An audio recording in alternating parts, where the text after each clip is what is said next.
Notre conférencier aujourd'hui est quelqu'un que l'on connaît pour sa précision, pour son dynamisme, pour son éloquence. Marc Belleau est de Montréal. Il est étudiant du livre Durancia depuis 40 ans maintenant. Marc a écrit plusieurs articles pour notre infolette Réflectivité et ainsi pour le journal de l'Association Urantia Internationale. Depuis 7 ans déjà, Marc est le trésorier de notre association ici au Québec.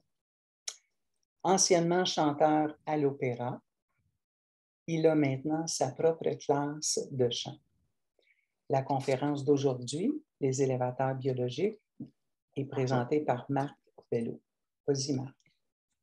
Alors, bonjour à tous. Bien content d'être avec vous aujourd'hui pour cette conférence. Donc, bienvenue à cette conférence sur les élévateurs biologiques, ces êtres extraordinaires, que l'on appelle aussi les fils et filles matériels, ou si vous préférez, ils portent un autre nom, les Adam et les Èves. Alors, les objectifs de cet atelier, aborder un sujet qui, à notre époque, il faut quand même le dire, est très controversé, celui de l'amélioration de la race. Mais on veut aussi comprendre le rôle des élévateurs biologiques et tirer des leçons sur l'expérience de notre Adam et de notre Ève, ceux qui se sont occupés de notre planète. Alors, dans un premier temps, nous parlerons des différentes époques planétaires afin de situer plus clairement la mission des élévateurs biologiques dans l'évolution de notre planète. On va parler plus spécifiquement de l'homme postérieur au prince planétaire et l'époque de l'homme post-adamique. Nous poursuivrons en explorant la seconde révélation, celle des Adam et des Èves, et plus spécifiquement l'objectif de leur mission sur un monde normal afin de savoir qu'est-ce qu'en principe ils sont censés faire. Puis nous verrons qui était notre Adam et notre Ève, d'où est-ce qu'ils venaient, quelles étaient leurs habiletés, leurs capacités, et les difficultés évidemment qu'ils ont rencontrées durant leur séjour ici-bas et les raisons qui ont amené la faute. Alors, cela nous permettra d'avoir en tête les détails nécessaires aux périodes d'échange qui vont venir ponctuer cette présentation. Et finalement, je conclurai. Alors, je ne ferai pas l'histoire complète d'Adam et d'Ève, mais plutôt ce qui me semblait important de garder en mémoire pour les discussions que l'on va avoir ensemble. Je n'aborderai pas non plus l'histoire de la trahison de Caligastia. On va y toucher un peu parce que nécessairement, ça a eu un effet, ça a eu des impacts négatifs sur la mission de notre Adam et de notre Ève, mais on n'ira pas dans le détail. Ce serait trop long pour le temps que nous avons aujourd'hui. Alors, avant de débuter, il serait bon de situer dans le temps le moment de l'arrivée de l'Adam et de l'Ève planétaire sur une planète normale. Alors, commençons par énumérer les différentes époques planétaires des mortels. Alors, il y a l'homme antérieur au prince planétaire, l'homme postérieur au prince planétaire, l'homme post-adamique, l'homme postérieur au fils magistral, l'homme postérieur au fils d'effusion, l'homme postérieur au fils instructeur et l'ère de lumière et de vie. Nous allons brièvement explorer plus spécifiquement deux époques, l'ère de l'homme postérieur au prince et l'ère de l'homme post-adamique. On ne va pas parler des 4 autres ères, ni de la première. Alors, on va vraiment focaliser sur la 2 et la 3, la période 2 et la période 3. Lorsque la volonté apparaît sur une planète, les porteurs de vie, qui sont les êtres responsables de l'implantation de la vie sur une planète, vont demander l'envoi d'un prince planétaire avant de se retirer de la scène. Alors, généralement, le prince arrive moins de 100 000 ans après l'époque où les êtres humains se tiennent debout. Généralement, les habitants d'une planète font bon accueil au prince et à son état-major visible. Ils le considèrent avec respect. Alors, voyons maintenant les apports de l'ère du prince, histoire de savoir dans quelles conditions, en principe, les Adam et les Èves sont censés arriver sur la planète, ce qui n'a pas été le cas pour nous, évidemment. Alors, les apports de l'ère du prince, c'est une nouvelle dispensation qui commence. Elle dure environ, en moyenne, 500 000 ans. Alors, on installe la planète dans les circuits systémiques et c'est l'occasion des premières révélations sur l'organisation de l'univers jusqu'au niveau du système local. Alors, il est assez incroyable de penser qu'à notre époque, on n'est même pas conscient, enfin, une partie de la planète n'est pas consciente de l'existence de l'administration spirituelle de l'univers. On continue à penser que l'univers se tient dans les airs un peu comme par magie. Alors, on voit ici qu'on aborde ce sujet-là assez rapidement dans l'histoire de l'humanité. Alors, c'est aussi le moment où on reçoit notre plein contingent d'aide céleste. Les ajusteurs arrivent en nombre croissant et les gardiens séraphiques ont évidemment un rôle de plus en plus actif.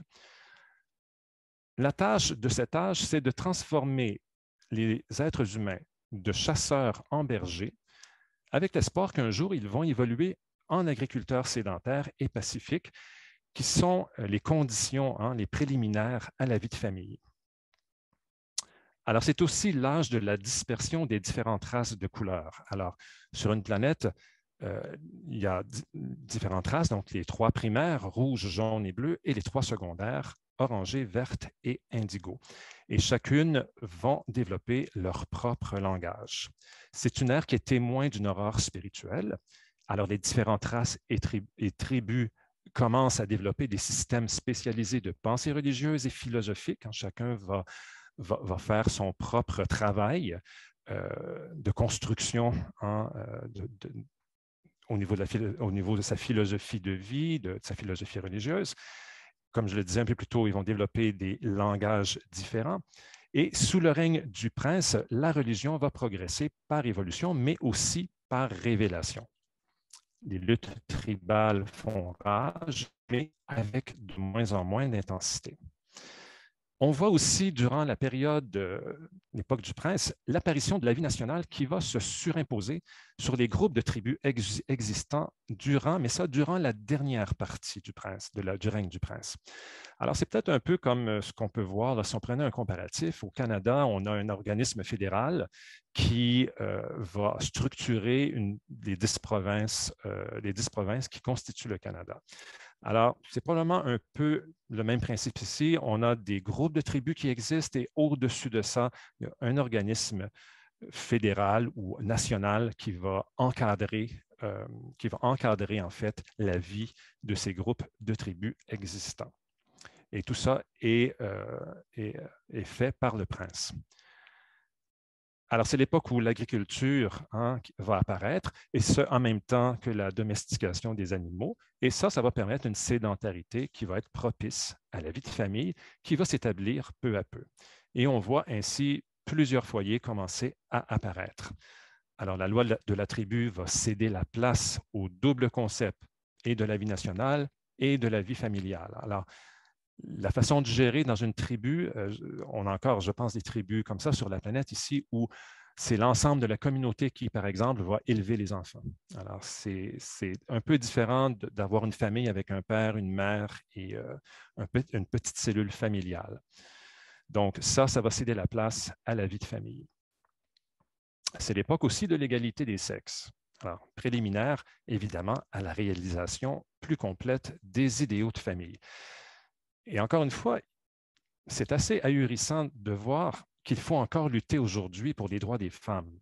Alors, on est très, très en retard de plusieurs dispensations. En principe, ça devrait être réglé à l'époque du prince. On est encore en train de débattre de ça aujourd'hui.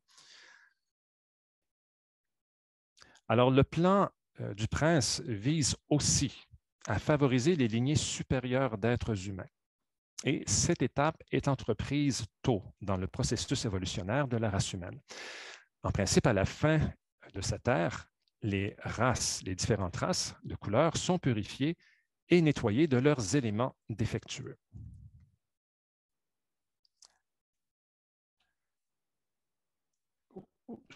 Excusez-moi, j'ai oublié de changer de diapositive.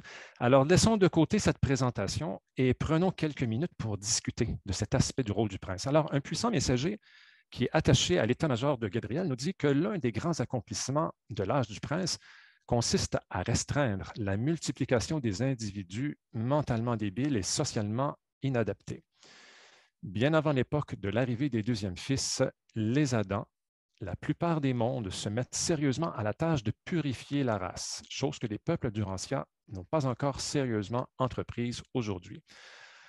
Alors, comment, là c'est à vous de parler, comment est-ce que, j'aimerais connaître vos impressions sur toute cette question de rehaussement de la race. Comment est-ce que vous réagissez à ce qui vient d'être dit dans le livre à ce propos? Est-ce que ces concepts-là vous rendent inconfortable? Est-ce que vous trouvez difficile d'aborder ces sujets? Alors, la parole est à vous. Est-ce qu'il y a des commentaires là-dessus? Je dois dire que l'introduction de la conférence de M. Marc Bello est très intéressante et j'apprécie d'autant qu'il nous pousse à nous interroger sur ça. L'amélioration de la race, le développement des lignées supérieures, tout cela s'est fait aussi par le ciel à travers un gouvernement planétaire, à l'époque représenté par le prince planétaire. Et il est assez dangereux peut-être aujourd'hui de vouloir, ce n'est pas le cas, mais de vouloir imaginer passer à l'action. Pour l'instant, on doit en discuter et laisser que l'information circule dans nos consciences pour plus tard. Quand les êtres humains qui seront là et qui auront compris et admis et accepté les vérités de cette révélation, quand ils seront plus nombreux sur Terre et quand les gouvernements auront traversé cette phase d'égoïsme national et de nationalisme pur et dur, je crois qu'ils pourront entreprendre cette phase et ils pourront le faire avec les appuis nécessaires. Le prince planétaire avait des appuis. Il avait à sa disposition des êtres qui avaient une connaissance des hommes qui était supra-humain. Il pouvait définir et savoir quelles sont les lignées qui étaient positives ou négatives, ce que nous ne pouvons pas. Nous regardons un homme, on le juge souvent avec des préjugés sur son comportement, son origine, sa race, sa classe sociale. Or, ce n'est pas de ça qu'il s'agit. Il s'agit de déterminer des aptitudes qui sont chez certaines lignées, pouvant aller de l'avant et percevoir des pesanteurs qui sont dans d'autres lignées ou des pratiques sociales qui ne sont pas fécondes et qui vont pousser la race ou la communauté vers une orientation pas voulue par le ciel. Alors, je pense que plus tard, lorsque cette révélation aura assez gagné le cœur de l'humanité, cette humanité pourra disposer des êtres qui pourront nous aider, avec aussi le côté scientifique que les hommes auront vraiment développé. Ils pourront entreprendre ce travail, le conceptualiser et le faire avec le maximum de sagesse, parce que c'est de cela qu'il s'agit. Il faut toujours travailler avec sagesse dans ce cosmos. Merci, Bello. Il y a aussi André Pomainville qui a levé la main. Oui, merci Gaétan. Marc, intéressante question. Est-ce que vous trouvez difficile de parler de ce sujet? En dehors du mouvement Urantia, je n'en parle pas. C'est pas possible. Mais parmi, entre nous, qui connaissons le livre d'Urantia, c'est très facile d'en parler. Puis aussi, je voudrais amener, Marc, présentement sur notre planète, il y a des gens qui ont des torts, des défauts génétiques comme tels. Je suis certain qu'il y en a plusieurs qui décident de ne pas se reproduire justement pour éteindre peut-être cette tare-là, mais il y en a d'autres, une grande majorité, qui continuent à se multiplier et les tares biologiques continuent à se reproduire au lieu de s'arrêter à un moment donné. Merci bien, Marc. Bienvenue, merci. Robert. Oui, bonjour. Bonjour, Marc. Bonjour. Alors voilà, moi, on a été éduqués par la religion catholique. Moi, j'étais chez les catholiques, à savoir qu'il ne fallait pas empêcher la famille. Et ça a donné de nombreuses, des familles nombreuses. Et parfois même, parmi les membres, il y avait un ou deux enfants qui avaient un défaut quelconque. Alors, c'est pour ça que moi, ça me rend un petit peu mal à l'aise d'en parler, surtout je ne peux pas parler de ça en dehors les membres du Rancia. Et puis, mais je suis content de voir que ça va être corrigé avec le temps parce que c'est un non-sens de mettre au monde des enfants qui peuvent être handicapés d'une façon quelconque et puis qui ne peuvent pas évoluer dans leur cœur, dans leur âme surtout. Alors voilà, c'était mon opinion. Merci. Disons que dans le premier temps, moi, disons qu'avant de trouver ça, toute cette phase-là, ça devient comme automatique, ça fait comme extrême. Mais dans le fond, quand je m'arrête sérieusement au dictionnaire, qu'est-ce que ça veut dire exactement? Bien, disons comme purifier la race, ça ne veut pas dire que ce n'est pas une espèce de Troisième Reich, il faut épurer une espèce de race qu'on n'aime pas. Pour moi, purifier, ça veut dire rendre plus pur.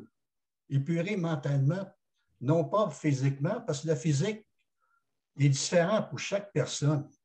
Puis il y en a qui sont plus vite que d'autres.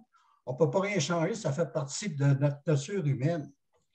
Mais purifier la race, bien là, pour les éléments défectueux, bien, je pense qu'à un moment donné, ça revient toujours à de notre nature humaine, tu sais, que ce soit au niveau de notre, comme on dit, les péchés capitaux, comme il a parlé dans l'ancienne religion catholique qui nous parlait de ça.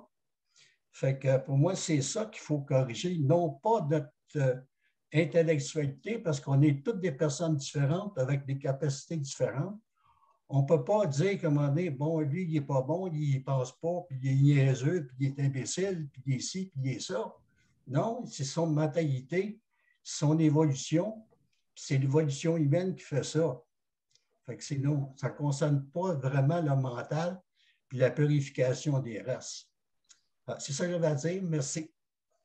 Alors moi, je vois ça un peu comme un jardinier qui va herber son potager. Ça a pour résultat de permettre aux bonnes plantes de mieux grandir.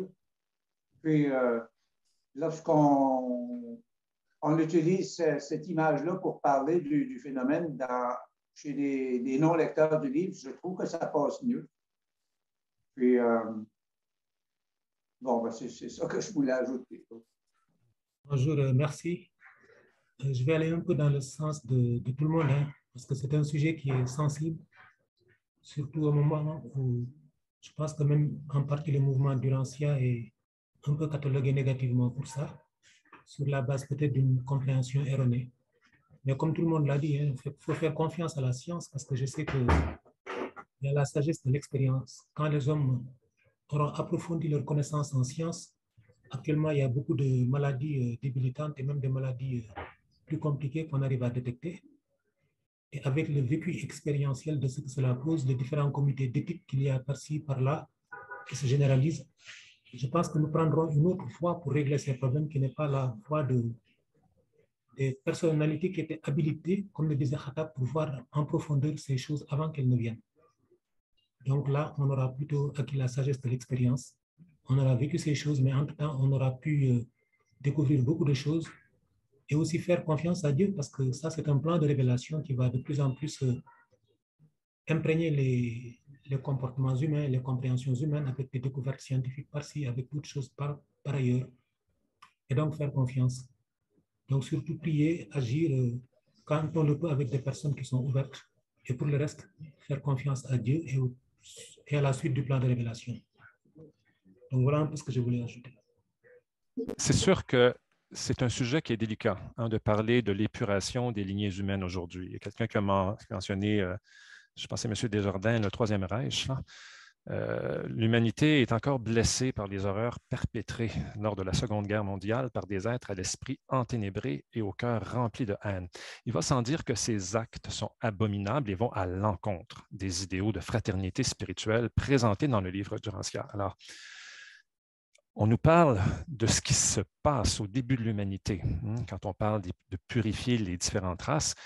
On n'est plus là aujourd'hui. Évidemment, la solution à ce problème-là, elle passe nécessairement par des moyens différents. Le parcours de notre planète, le parcours Durancia, il est unique Et les solutions le seront aussi. Alors, c'est ce qui fait de nous une planète intéressante. Alors, favoriser les meilleures lignées humaines n'est pas problématique au tout début de l'évolution de l'humanité. Mais pour notre planète, c'est une autre histoire. Alors, on doit trouver une façon d'améliorer les lignées humaines tout en suivant les règles de respect de la vie et des individus. Et je pense que Katabé et Mustapha qui ont mentionné la science, je pense qu'effectivement, les découvertes en génétique seront probablement une réponse au rehaussement de l'humanité. On en est à nos tout premiers balbutiements en cette matière et on va devoir énormément réfléchir sur les questions éthiques qui vont être soulevées par l'amélioration du génome humain. Alors, je pense ici à, par exemple, une espèce de petit ciseau génétique qui s'appelle CRISPR. Alors, en parlant avec Gaëtan, moi, j'étais à CRISPR 9, là, il paraît qu'on est rendu à CRISPR 14. CRISPR, c'est quoi? C'est en fait un mécanisme qui a été découvert par les scientifiques dans une bactérie. En fait, la bactérie, ce qu'elle fait, c'est qu'elle va dans le génome de son hôte, elle va découper une série spécifique de gènes et elle remplace par la série de gènes que la bactérie veut, à ce qu'elle veut remplacer. Quand les chercheurs ont vu ça, bien, évidemment, ils ont vu énormément de possibilités au niveau de l'éradication de certaines maladies. Par exemple, pour éradiquer la myopie, ben on pourrait, si on sait exactement quelle est la série des gènes qui sont impliqués dans la myopie, ben on peut la découper et la remplacer par la bonne série, ce qui fait que la myopie serait enrayée. Alors, lorsque j'ai écouté ça, j'ai vu ça sur une émission qui s'appelle Découverte, qui est une émission de vulgarisation scientifique. Alors, ça fait à peu près 5-6 ans de ça. Alors, ils avaient déjà commencé sur les animaux à faire des tests sur les animaux pour voir si c'est possible de le faire ensuite sur l'être humain.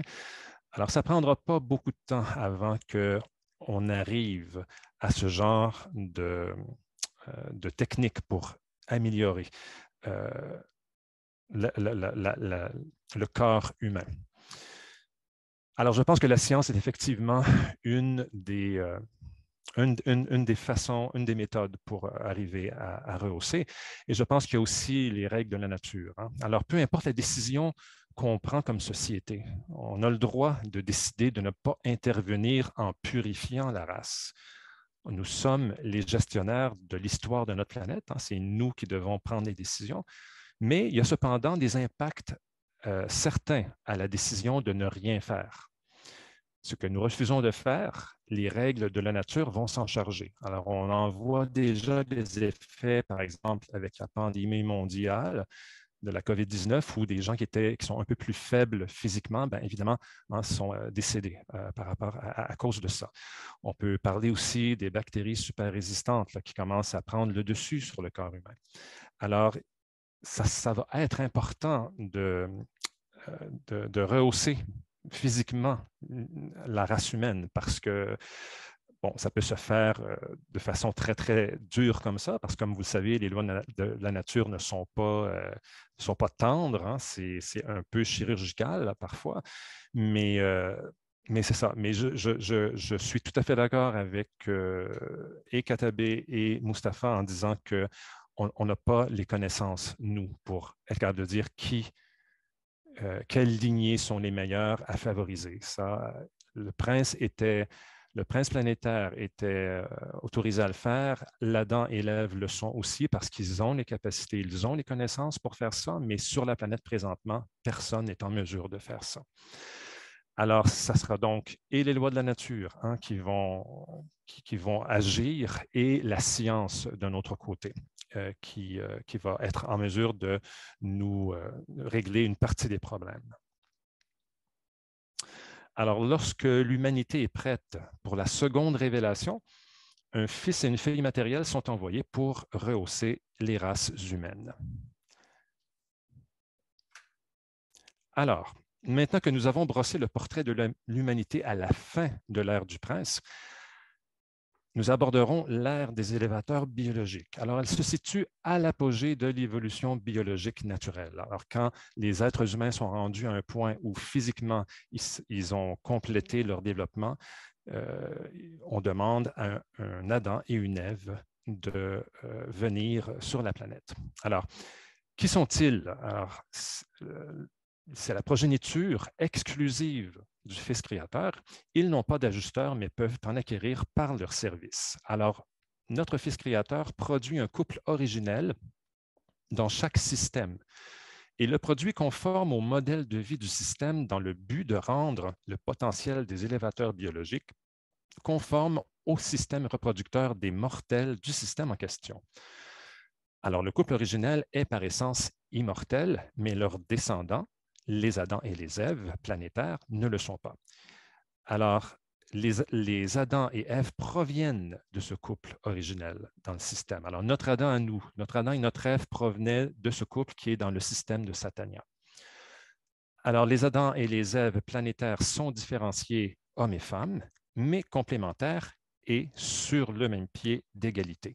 L'essence de leur service est de travailler en couple. Ils sont rarement séparés dans l'accomplissement de leurs fonctions. Alors, les Adam et les Èves ne sont pas immortels. Ils dépendent d'une connexion avec le circuit de gravité mentale de l'esprit. Ils vivent sur Jérusalem, la capitale systémique de Satania, qui est le système, jusqu'à ce qu'ils soient envoyés sur les planètes habitées. Alors, leur rôle est de relier le monde matériel et physique sur les mondes évolutionnaires au monde spirituel. Alors, Adam et Ève, en fait, sont le dernier chaînon visible qui va jeter un pont sur l'abîme entre Dieu et l'homme. Et avec l'écoulement des siècles, l'Adam et l'Ève sont acceptés comme ancêtres de l'humanité. Ils représentent en potentiel le don total de la grâce physique offerte aux races mortelles. Sur les mondes matériels, ils peuvent procréer avec les races humaines, mais cette fonction, elle est dévolue à leurs descendants. Alors, ces descendants ne sont pas immortels et ils voient leur longévité décroître à chaque génération.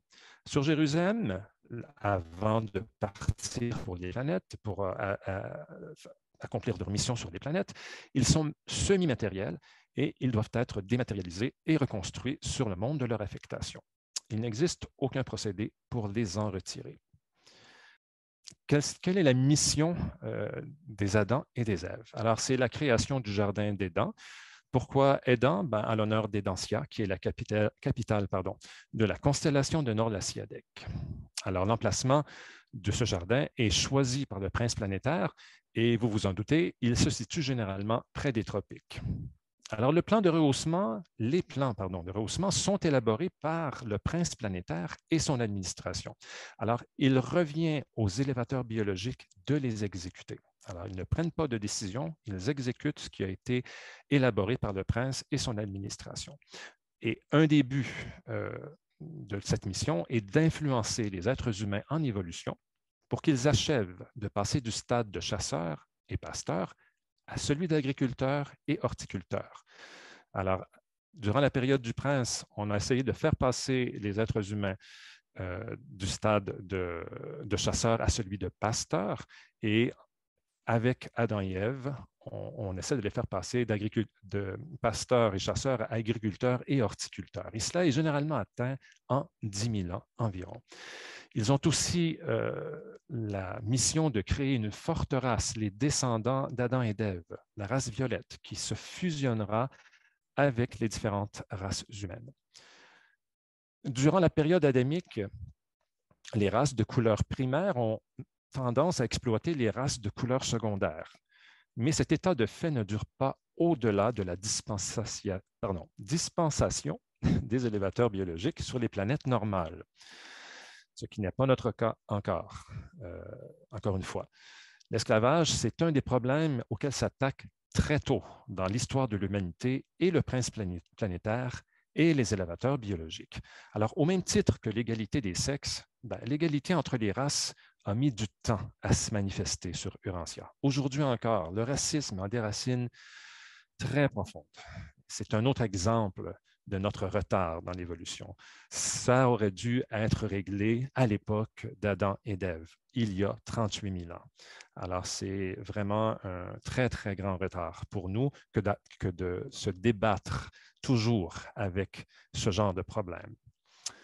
Alors, les fusions, comme on le disait un peu plus tôt, Adam et Ève sont responsables de constituer la race violette, Donc, ce sont leurs descendants qui auront la tâche de se mêler aux races humaines. Alors, l'amalgamation du sang adamique avec les races humaines ne se fait pas, généralement, avant que le contingent du groupe de descendants d'Adam et d'Ève ne dépasse 1 million d'individus. Adam et Ève ne se mêlent pas aux races humaines, on l'a dit un peu plus tôt, ce sont leurs descendants qui vont avoir la tâche d'effectuer le travail d'amélioration biologique.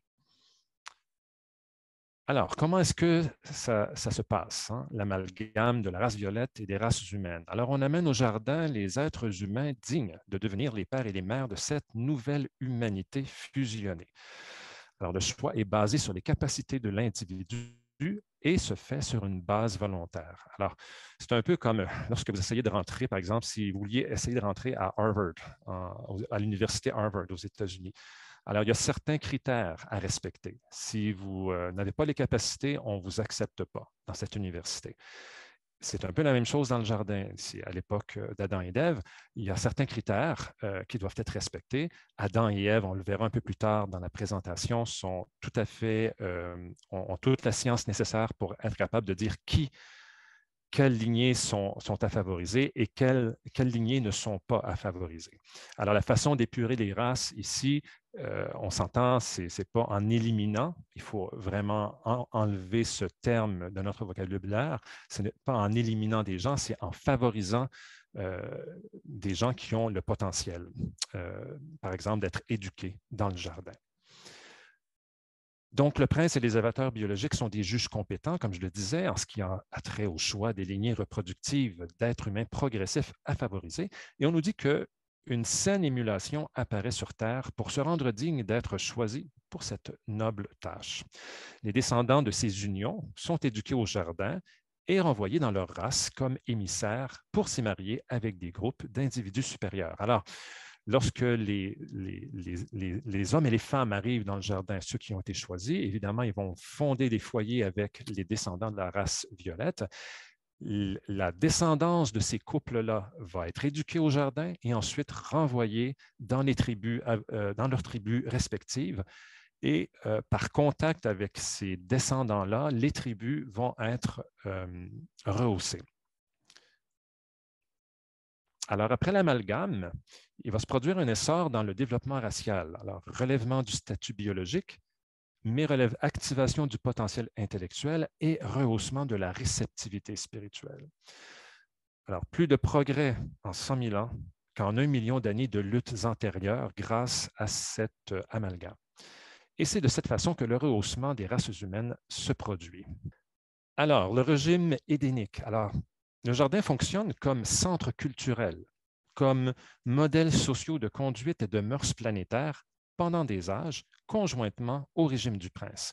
Et chacun a un petit peu ses plates-bandes bien définies. Alors, les écoles du prince vont s'occuper du développement spirituel de l'humanité, donc le développement de la philosophie, de la religion, de la morale, des travaux intellectuels et artistiques supérieurs.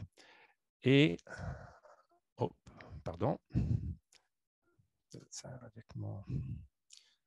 Et les écoles adamiques s'occupent du développement des habiletés et compétences courantes de la vie. Donc, les arts pratiques, la poterie, le tissage, l'agriculture, l'éducation intellectuelle de base, la culture sociale, comment se comporter en société, le développement économique, les relations commerciales. Si vous avez des relations entre les différentes tribus, entre les différents peuples, c'est beaucoup plus difficile de faire la guerre et d'attaquer quelqu'un avec qui on a des relations. Les aptitudes physiques et le développement du gouvernement civil. Alors, ces deux centres mondiaux, celui du prince et celui de l'Adam et de l'Ève, sont voués à s'amalgamer et cela peut arriver aussi tardivement qu'à l'époque de l'apparition du fils magistral. Donc, l'époque du fils magistral, c'est celle qui suit immédiatement l'ère d'Adam et d'Ève. Alors, les choses se passent de cette façon sur un monde normal, mais ce ne fut pas le cas pour Urantia, vous vous en doutez. Nous allons maintenant nous attarder sur cette période de l'histoire de notre planète, les défis auxquels notre Adam et notre Ève ont dû faire face.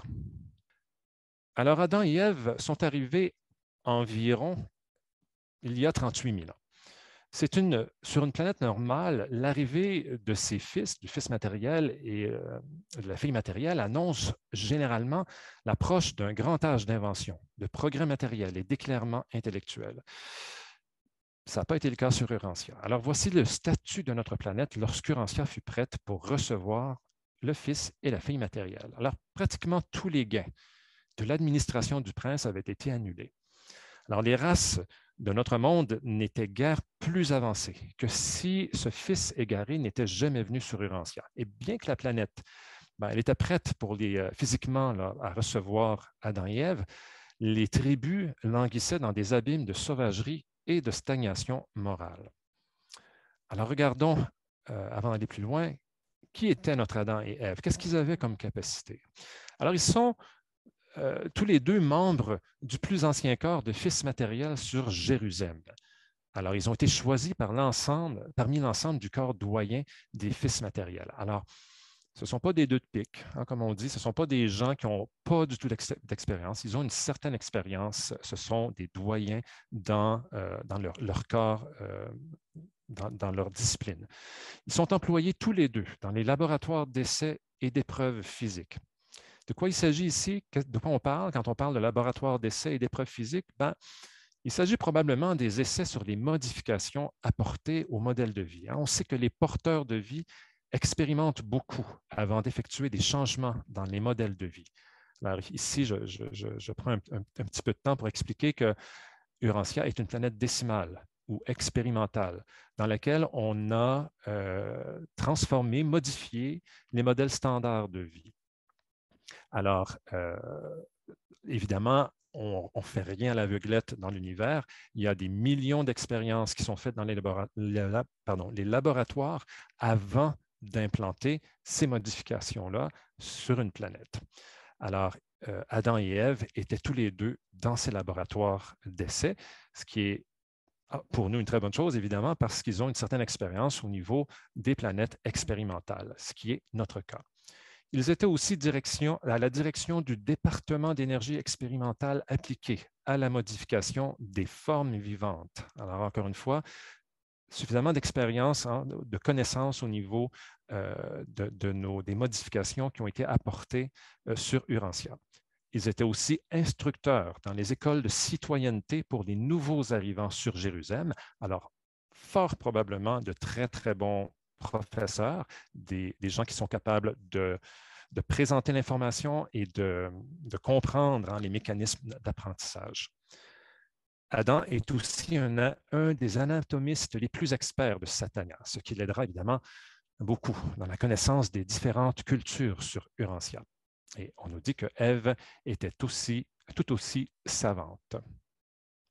L'arrivée d'Adam et d'Ève sur Urantia, le couple édénique parlait le langage en usage sur Urantia, qui est un dialecte endonique.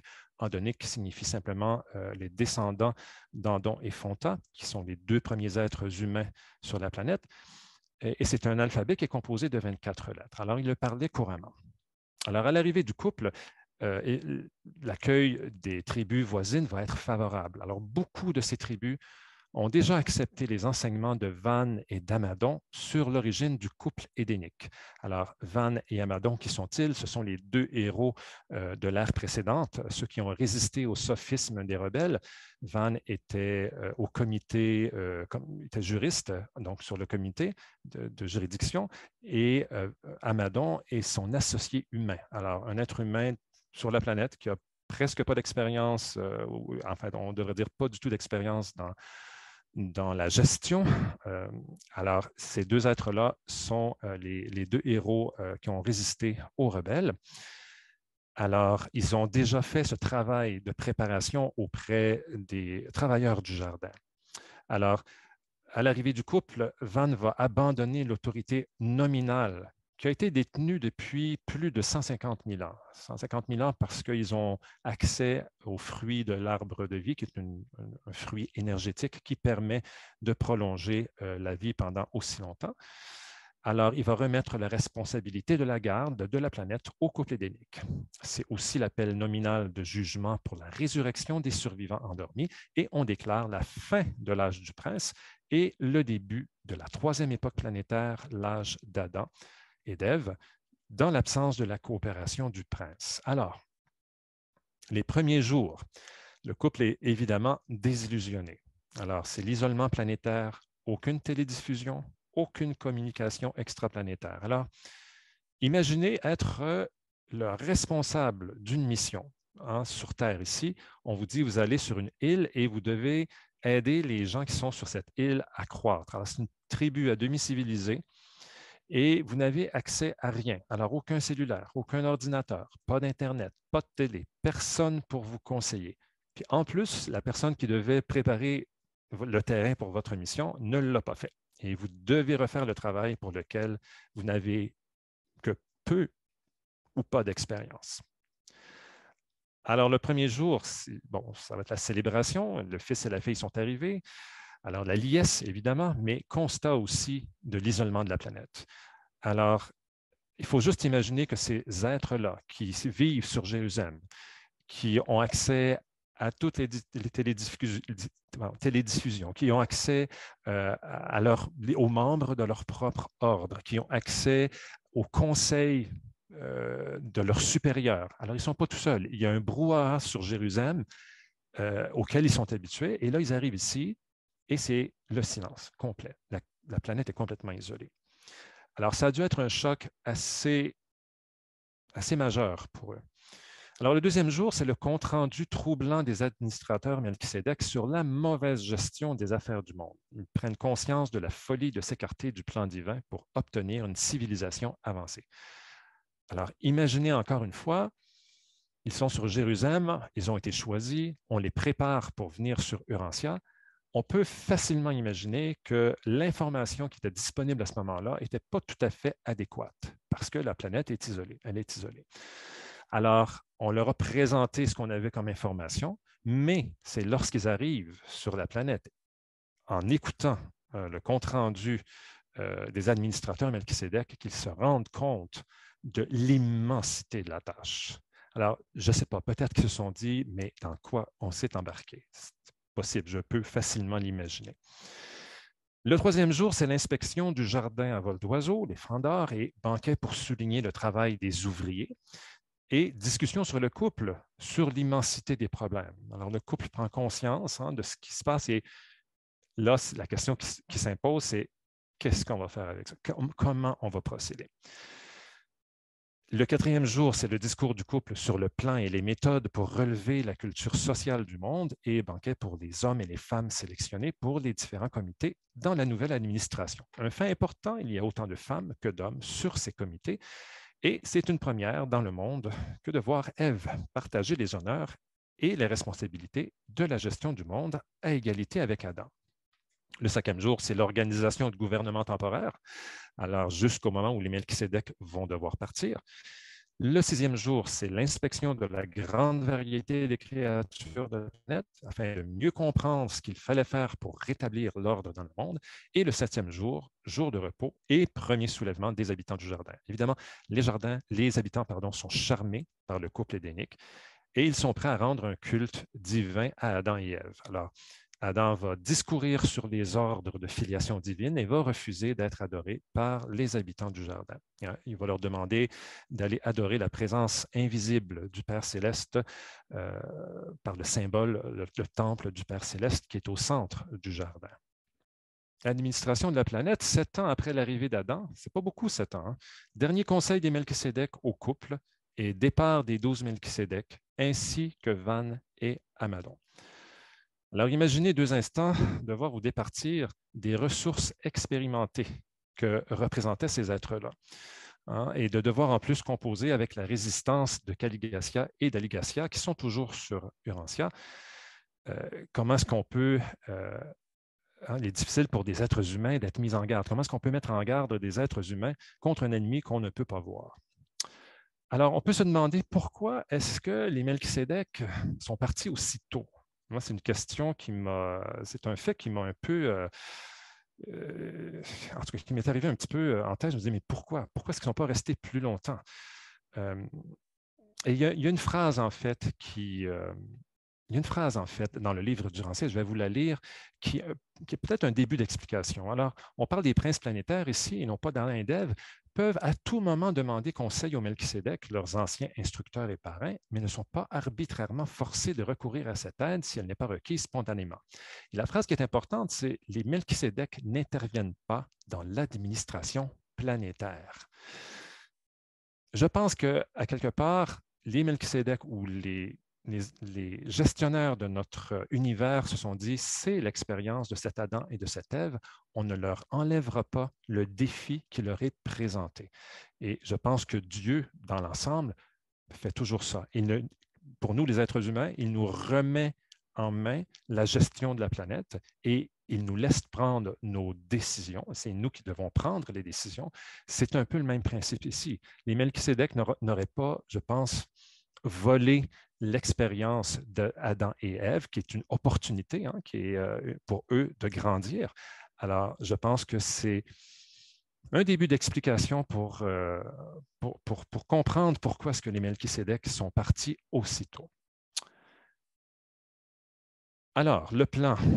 Quel est le plan pour le relèvement social? Alors, Adam et Ève vont encourager les arts de la manufacture et ils vont établir des relations commerciales avec les tribus à l'extérieur du jardin. Mais à part l'élite du jardin, les tribus environnantes étaient sauvages, barbares et à demi civilisées. Alors, peu de tribus étaient prêtes à recevoir la culture adamique. Alors, ce sera l'établissement de la loi et de l'ordre. Alors, sur une planète normale, ces problèmes-là sont réglés par le prince. Adam et Ève n'étaient probablement pas préparés à ce genre de problème. Alors, il va essayer aussi d'établir un gouvernement mondial, mais il va rencontrer énormément de résistance à l'extérieur du jardin. Alors, le rôle du couple sur une planète normale, c'est d'instaurer un gouvernement représentatif, élu au suffrage, au lieu d'un gouvernement monarchique. Bon, il n'y a aucun gouvernement monarchique sur la planète. On est encore au niveau de la vie de la tribu. Alors, ils n'étaient pas préparés pour ça. Alors, il va abandonner son plan de reconstruction sociale et Adam et Ève vont retourner aux méthodes de Van pour l'organisation en compagnie de 100, avec un capitaine à la tête de chacune d'elles. Ça, c'était la situation à l'extérieur du jardin. Et évidemment, à l'intérieur du jardin, la vie était assez différente. Alors, les enfants du couple adamique, ils vont recevoir une éducation intellectuelle qui est conforme aux méthodes des écoles de Jérusalem, et ça jusqu'à l'âge de 16 ans. Après ça, de 16 à 20 ans, ils vont s'instruire dans les écoles d'Urantia et vont servir de professeurs aux autres élèves, les plus jeunes. Alors, ils y apprennent la vie sociale, l'agriculture, l'horticulture, les jeux de compétition. Et les soirées sont dédiées aux rapports sociaux et aux amitiés, et l'éducation religieuse et sexuelle, elle, relève du foyer. C'est le devoir des parents. Alors, les cours comprennent quoi? Bien, évidemment, la santé et les soins du corps, c'est super important.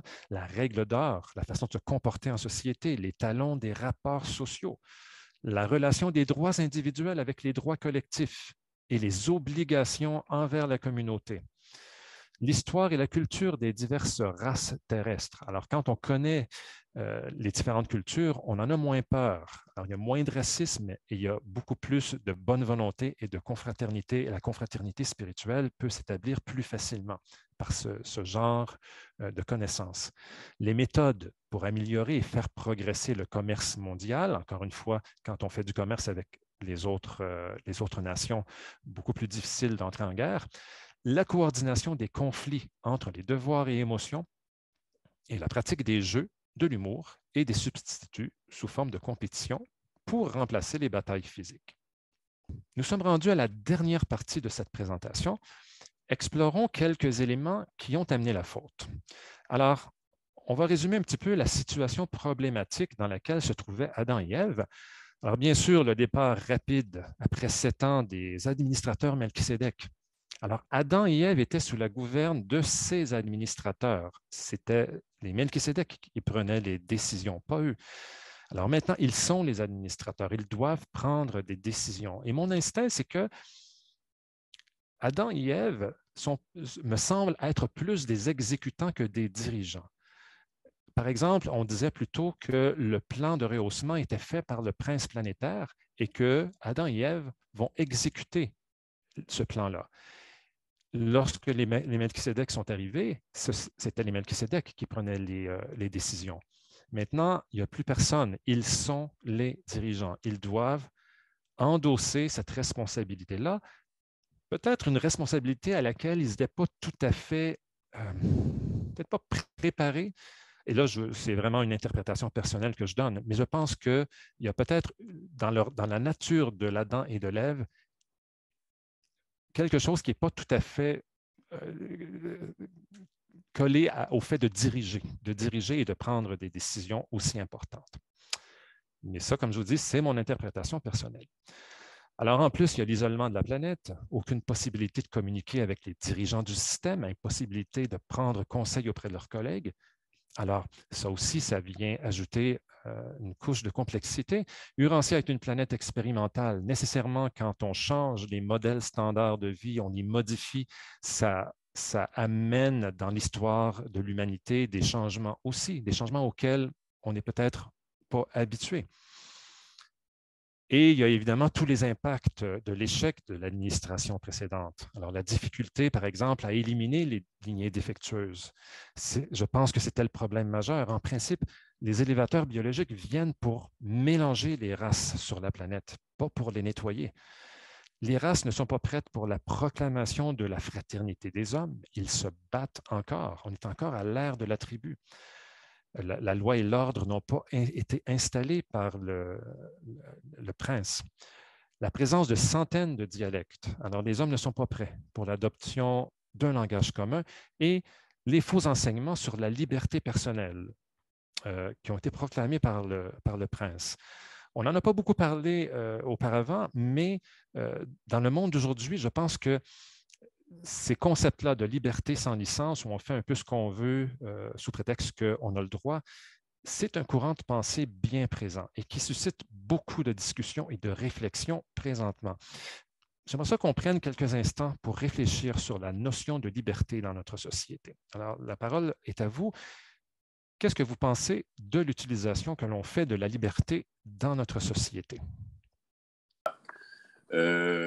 On n'a rien qu'à regarder le fléau qui s'est abattu sur la planète, la pandémie.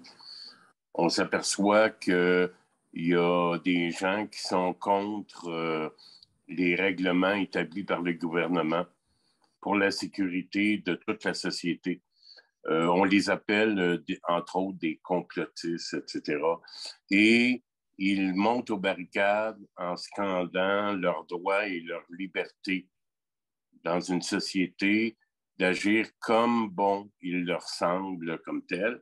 Je sais que dernièrement, je pense qu'il y a un tribunal au Canada qui a décidé, oui, c'est vrai, on brime vos droits, mais quand on regarde la situation pour la société en général, brimer vos droits, le gouvernement a le droit quand ça profite à la majorité de la population. Voilà, merci. Est-ce que vous pensez que cette capacité que le gouvernement a de dire oui, on brime, mais la société a des droits, est-ce qu'on a la bonne façon de réagir, la bonne façon de faire? Est-ce que... Good. OK, je suis moins de point de vue qu'André, mais aussi c'est toujours l'ambiance qu'on a, parce que par rapport aujourd'hui, les médias sociaux, on peut dire, on peut faire n'importe quoi, que ce soit pas vrai ou vrai, sans consulter des personnes qui sont vraiment en ressources, des scientifiques ou bien non les meilleures personnes. Donc, à un moment donné, ben, c'est ça, puis c'est-tu mieux que c'était? Je ne sais pas.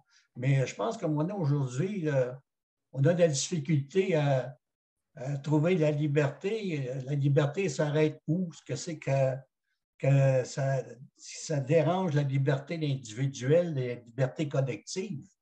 Le collectif, je pense, c'est plus important que l'individuel. Ça fait qu'à un moment donné, bon, c'est beau avoir des pensées, bon, je suis d'accord, oui, mais liberté d'expression, c'est pas ça. On peut s'exprimer sans brimer la liberté des autres aussi. Hein. Puis respecter les autres aussi dans le même projet. C'est ça que je l'avais à dire. OK. Est-ce que vous trouvez difficile dans votre vie de faire la part des choses entre vos droits et ce qu'il y a les droits de la communauté. On parlait un petit peu plus tôt dans le jardin, un des cours qu'on donne, c'est la conciliation entre les droits individuels et les droits de la collectivité ou les droits de la communauté. Est-ce que vous, dans votre propre vie, vous avez la difficulté à faire cet équilibre-là? Est-ce que vous trouvez que dans notre société, l'équilibre est bon? Ça se peut aussi, hein, qu'on dise, oui, l'équilibre est très, très, très bon. Il y a très, très bon mécanisme. Je pense que c'est un peu le point d'André Pomainville qui disait, ben oui, le gouvernement dit, oui, on brime, mais bon, la société a aussi des droits. Alors, est-ce que vous êtes d'accord avec ça? Oui, c'était pour répondre en partie à la première question qu'il avait posée concernant, je crois que la liberté. Je voulais simplement dire qu'il faut aussi tenir en compte que après l'échec du plan d'Adam, et pendant longtemps, on a vécu avec Caligastia, et le cri de guerre de Caligastia, c'était que l'esprit n'existe pas. Donc, une affirmation suprême du mental. Or, l'esprit, c'est ce qui contient les valeurs. Et en tant que prince planétaire, il avait les moyens d'influencer cette conception qui s'est beaucoup développée actuellement sur la planète, où on donne beaucoup trop de pouvoir à l'intellect, au mental, en oubliant que, en réalité, c'est l'esprit qui fait le lit du mental. Et actuellement, tout ce qui ne paraît pas gêné et qui est admissible sur le plan du mental est accepté. Et ça fait beaucoup de confusion dans l'interprétation des problèmes tels qu'ils apparaissent. Et actuellement, c'est ce conflit-là qu'on voit. Il y a beaucoup de personnes qui revendiquent les droits individuels, etc. Mais en ce qui concerne l'harmonisation entre les droits individuels et les droits collectifs, c'est l'esprit qui règle ces questions. Or, cet esprit, quand on lit bien le manifeste de Lucifer, au-delà même de cette rébellion, il dit que l'esprit n'existe pas. C'est un mythe inventé par les fils du paradis pour s'approprier indûment le pouvoir sur la création. C'est très fort comme réflexion. Et ça nous a impacté pendant longtemps. Et donc, comme je dis, l'autre élément aussi que je voulais ajouter, c'est qu'il y a un élément qui est très important, qui n'a pas été peut-être souligné, mais qui est très important. Sur toutes les planètes, les races évolutionnaires apparaissent l'une après l'autre. Sur Urantia, elles sont apparues tout en même temps. Donc, c'était déjà un début de problème. Ça prouve que Dieu ne se répète pas quelque part, mais ça prouve également qu'il y a des solutions à inventer. Et que la solution, elle se trouve dans notre relation avec ces révélations qui nous donnent toutes ces informations et ce qu'il pourra en sortir. Mais pour en revenir sur la question de la liberté, je pense qu'il faut tenir compte donc de l'impact de cette proclamation très forte qui est que l'esprit n'existe pas. Parce que si on veut régler ces problèmes dans le futur, il faudra des consensus sur le plan spirituel. Donc voilà un peu ce que je voulais ajouter par rapport à cette réflexion. Merci. Merci, Mustapha. Bon, moi, je dirais tout simplement que la liberté, c'est un facteur d'interdépendance. Il y a une maxime qui dit que notre liberté s'arrête où commence celle de l'autre. Et ça, c'est très significatif. On forme une grande famille, puis il y a comme une discipline de famille. La planète entière est une famille, si on veut. Et nos gestes ont un impact sur l'ensemble de la société. Si on prend l'exemple des personnes qui revendiquent leur liberté en refusant de se faire vacciner, de porter le masque, ces personnes-là deviennent vecteurs d'un virus qui peut contaminer d'autres personnes. Donc, elles menacent la vie d'autres personnes. Et la société a le droit tout à fait légitime d'intervenir et de brimer certaines libertés lorsque ces libertés-là empiètrent sur la liberté d'autrui. Parce que les autres ont la liberté, le droit de vivre. Et si on constitue une menace à leur vie, bien, la société a le droit d'intervenir, de se défendre en conséquence. Donc, la liberté qu'on a, ce n'est pas un absolu. C'est l'exercice du libre choix dans un environnement de contraintes. Et c'est la qualité de nos choix qui va déterminer notre destinée en bout de piste. Voilà. Bonjour tout le monde. Au point de vue de liberté, on vit toujours dans des cadres familial. Alors, on n'est pas, quand on est jeune, on n'est pas entièrement libre. On est pogné dans le cadre familial, après ça, le cadre, je te dirais, local, puis on reste dans une province, un pays, on est poigné sur notre planète. Fait qu'on est toujours, on a des cadres toujours limités, avec notre liberté toujours limitée. Puis, à mesure qu'on va maturer, bien, on va s'approcher on va élargir nos cadres. Mais la problématique d'aujourd'hui, c'est que on a été brûlés par des dictatures, on a été échaudés par justement le Troisième Reich, puis je te dirais que des inégalités que fait soit la Russie, la Chine, puis les tortures, etc. Fait que, ils nous ont comme envoyé le chaos sur notre planète, ils ont envoyé comme un vent de suspicion, un vent pour faire attention, un vent de méfiance. Alors, c'est difficile quand tu arrives avec des idées de restreindre des libertés, on réagit parce qu'on veut pas que le mal se répande aussi. Alors, je pense qu'il faut être tolérant, il faut comprendre un petit peu les autres. Puis je pense qu'il faut continuer à essayer de comprendre, c'est de s'approcher de la vérité. Puis, il y a quelqu'un qui me disait cette semaine, ben, si tu regardes la vérité en face, ben, l'ombre va en arrière de toi. Alors, on a le livre Durantia, puis on a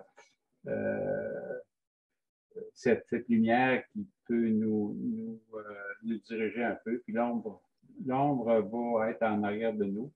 Alors, un petit peu comme un Adam et une Ève pourraient a fait dans le passé. Ben, en fait, on peut être les nouveaux Adam, puis les nouvelles Èves, parce on a des outils, on a les meilleurs outils entre les mains. Et puis, ben, c'est un petit peu ça. Là. Puis, je pense qu'il faut être tolérant envers les personnes qui ne comprennent pas toutes la vérité là-dedans. Merci. Merci, Gilles. Alors, on vient de parler de la situation dans laquelle Adam et Ève étaient plongés. Alors, cette situation problématique, évidemment, ça a été une dure épreuve pour le couple, dont la foi a fini par chanceler devant l'immensité de la tâche. Alors, ça va faire naître l'idée d'un remède non prévu pour régler la situation désespérée du monde. Et elle va commencer à germer dans le mental d'Adam qui va souvent parler de son état à Ève. Ici, j'aimerais mentionner qu'il est important de dire que les Melchisédek ont averti Ève de ne pas se désolidariser d'Adam. Alors, le complot, Caligastia, toujours en fonction sur Urantia, va rendre de fréquentes visites au couple. Alors, Adam et Ève sont immunisés contre ces suggestions. Ils ont vu ce que ça a donné, le pandémonium qui a été créé par tout ce qui a été fait. Il n'y a aucun moyen de les faire fléchir à ce niveau-là. Alors, Caligastia, qui est le rebelle, va passer par le chef des Nodites syriens, qui se nomme Sérapatasia. Ce chef nodite va établir des attaches avec le jardin et va soutenir la cause d'Adam et d'Ève. Alors, les Nodites, c'était une des tribus les plus puissantes et intelligentes du voisinage. Alors, ce chef nodite va devenir un des lieutenants les plus capables et efficaces, mais il va aussi être l'instrument accessoire de Caligastia. Les Nodites sont les descendants mixtes des membres défaillants de l'état-major de Caligastia et ils ont beaucoup aidé les habitants du jardin, mais c'est par eux que ce même jardin va être ruiné. Alors, le chef nodite va avoir plusieurs discussions avec le couple, mais surtout avec Ève. Il va proposer l'idée qu'un chef nodite puisse avoir un descendant avec une part de sang violet, ce qui va créer un lien puissant entre la race nodite et le jardin, et tout ça en attendant que la réserve de la race violette soit suffisante. Alors, Sérapatasia, le chef nodite, était d'accord avec le plan divin, mais ça prendrait beaucoup trop de temps. Il voulait voir les résultats de son vivant et faire quelque chose pour améliorer le statut du monde. Et tout cela, il faut le dire, était fait en toute honnêteté. Alors, au bout de 5 années de discussion, ce chef nodite va présenter Cano, qui est chef spirituel, actif et bien disposé envers le régime adamique. Il va le présenter à Ève et leur projet personnel pour le salut du monde va être mis à exécution. Et lorsqu'ils ont fait la faute, l'erreur fatale, Ève avait quand même signalé à Cano que elle mourrait certainement si elle mélangeait son dépôt sacré à celui des races humaines. On se rappelle, Adam et Ève ne se mêlent jamais aux races humaines. Alors, ce sont les descendants qui font ça. Et Cano avait dit, et ça m'a un peu frappé, avait dit à Ève, évidemment, il ne comprenait pas ni le sens, l'importance, ni le sens de ces remontrances. Il avait assuré que des hommes et des femmes qui ont de bons mobiles et des intentions sincères ne pouvaient pas faire de mal, que sûrement ils ne mourraient pas, mais qu'ils vivraient plutôt à travers la personne de leur enfant qui grandirait pour bénir et stabiliser le monde. Moi, ça m'a quand même un petit peu interpellé et j'ai envie de vous partager cette question-là.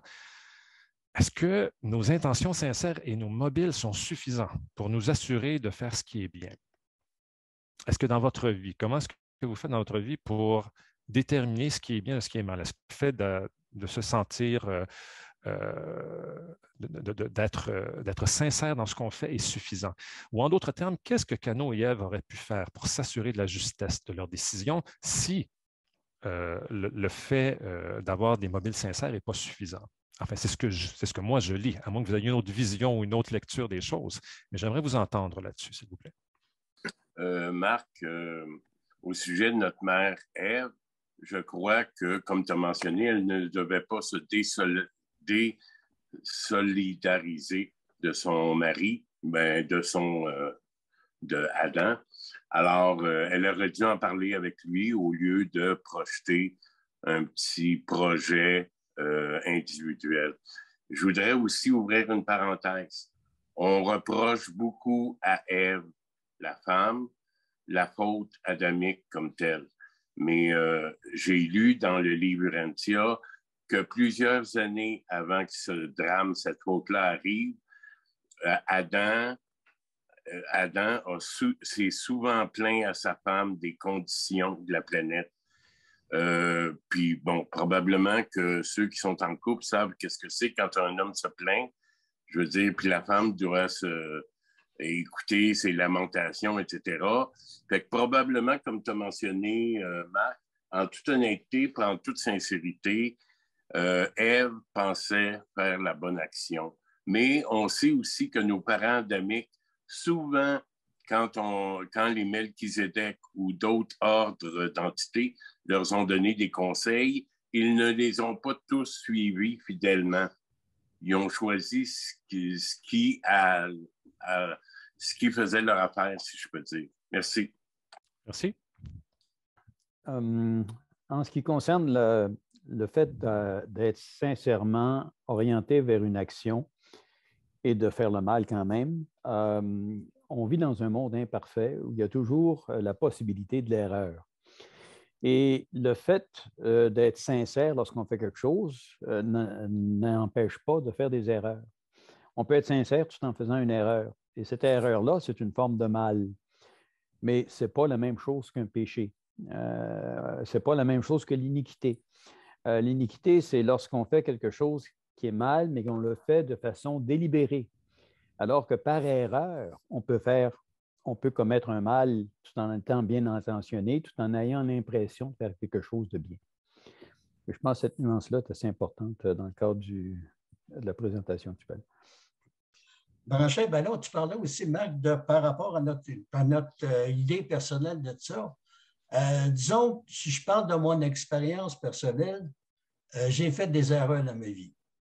Mais l'erreur, on s'en aperçoit souvent après qu'elle soit produite. Ève, elle s'est aperçue de son erreur, mais après ça, il était trop tard. Il a fallu qu'elle subisse les conséquences de ses choix. Donc, moi, je pense qu'à un moment donné, ça fait partie de la situation parce que, comme Urantia, on est dans un monde expérientiel. Puis, on n'a pas envoyé toute l'éducation nécessaire. Puis on fait des expériences, puis des fois, elles sont bonnes, puis des fois, elles sont mauvaises.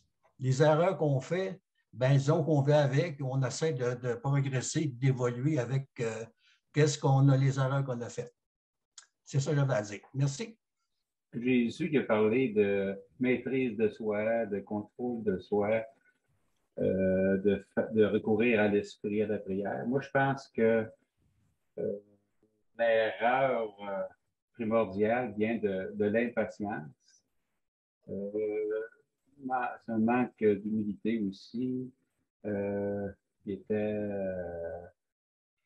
des personnes justement assez haut placées, et celles des personnes les plus haut placées, là, ça fait que je pense qu'il faut faire attention à l'orgueil, qu'on soit dans n'importe quelle situation, même nous-mêmes, là, toujours faire attention au contrôle de soi, puis à la maîtrise de soi, puis faire confiance au plan de Dieu. Puis je pense que ça me donne des exemples, là, en tout cas, moi, ça me donne un exemple là, de méditer encore plus fort, puis de prier encore plus fort, puis de faire confiance à l'esprit. Alors, je pense qu'on sera moins porté vers l'erreur à ce moment-là. Bonsoir à tous. Je voudrais revenir à la faute d'Ève. Ce qui m'étonne, mais pas que ce soir, lorsque je lisais le livre, sur la faute d'Ève, c'est que finalement, malgré ses origines, son antérieur qui vient de Jérusalem, fille matérielle, avec tout le rehaussement que l'on peut imaginer, ce qui me stupéfait, c'est que finalement, c'est le mortel Cano qui lui dicte ce qu'il faut faire et elle y croit. Et ça, j'en suis encore étonné 30 000 ans après. Ça, c'est pour la première question. Maintenant, quant à nos, comment dirais-je, nos certitudes, de faire le bien, de faire quelque chose qui nous tient à cœur, je crois qu'il faut le faire, et ça fait partie de l'expérientiel de notre vie, et surtout ce qu'il faut tenir compte, c'est des erreurs qu'on peut faire de manière à les corriger, mais il faut bien sûr suivre ses instincts, parce que souvent ils sont bien orientés. Je vous remercie pour votre question qui est très intéressante et surtout dans le cadre de notre nature, notre statut en tant qu'être imparfait. Adam et Ève aussi n'étaient pas parfaits. Ils sont créés au niveau du système. Ils ne sont pas parfaits, ils ne sont pas parfaitement divins et ils n'ont jamais fait l'expérience sur une planète. Ils ont été éduqués pendant 2000 ou 3000 ans au niveau du système et on les a prévenus là-bas. Mais ça, c'était une éducation théorique, intellectuelle, mentale. C'est sur Terre qu'ils devraient vraiment faire l'expérience de cette vérité. Malheureusement, sur Terre, ils ont été isolés. Sur le planète, ils ont été isolés, ils n'ont pas eu le soutien, les conseils nécessaires. Et Adam était beaucoup plus solide du point de vue donc, de la conviction que Ève. C'est pourquoi on a conseillé à Ève de ne pas se désolidariser d'Adam. Donc, il aurait dû peut-être, à deux, ils se seraient renforcés, ils auraient maintenu vraiment cette attitude de patience, de confiance en ce que leurs éducateurs leur ont dit au niveau du système. Ça, donc, c'est ça peut-être la grande erreur. Mais l'erreur est liée justement à l'imperfection. Ils ne sont pas parfaits. Comme nous aussi, nous ne sommes pas parfaits. Donc, quelles que soient nos intentions, ce qu'il nous faut, c'est connaître le modèle idéal, chercher à l'atteindre dans un premier temps. Ça fait des erreurs, on rectifie et de plus en plus, on gagne la sagesse qui permet de bien faire. Pour nous, ce n'est pas grave parce que nous sommes individuels, mais quand on est à un haut niveau de responsabilité, ça a des conséquences désastreuses.